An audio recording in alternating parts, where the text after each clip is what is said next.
No ngā rangitata nei I toko ake anoa I te take e pāna ki ngā whare hapori o tāmaki makaurau. Ko te whakapā ia, kāre ngā whare nei I te eke ki te kounga I whakarite ai I raro I te ture reti whare. Nā kona anō I kōrero atu ai a Mikey Sherman ki te tahi whānau, kei tētahi o enei whare hapori e noho ana. Ina wehe mai a Leanne Ripia me ana tamariki toko whai o tautahi whai muri I te rū whenua, kaore rawa ia mo te whakaaro ka pēnei tōna āhua noho.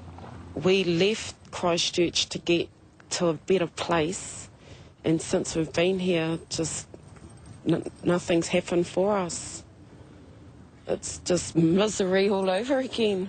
Kei te whare hapori o Hindu Niwa te whānau Ripia e noho ana I tēnei wā, engari kei te rapu kāinga hou tēnei māma, nā runga I ngā āwangawanga moana tamariki.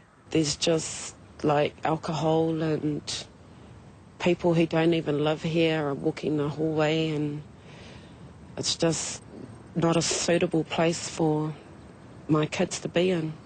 They're not safe, partly physically and the environment, but also because the clientele in many of the boarding houses, the lodges, are the people most struggling in society. Ko te ohorere pea ki ērā atu kei tēnei rohe, koe nei tētahi o ngā whare hapori pai ake. Ko te pātai ia, mā wai ngā kainoho e tiaki, mā wai hoki ngā kai whakahaere whare e whakamātautau.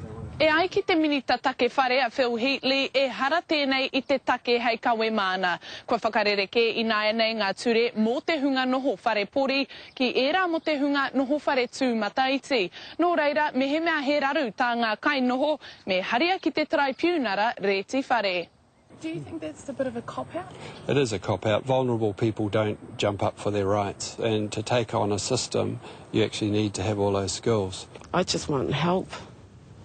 I need help to get me a house, and because I had everything down Christchurch, but when we came, all I brought was me, my kids, and the clothes on our back. Kei te whakahaeretia te komiti whiriwhiri o te whare pāremata I tētahi aro takenga I ngā ture reti whare, mā te wā tātou ka kite mena rānei he hua ka puta mo tēnei take. Mikey Sherman, Te Karere.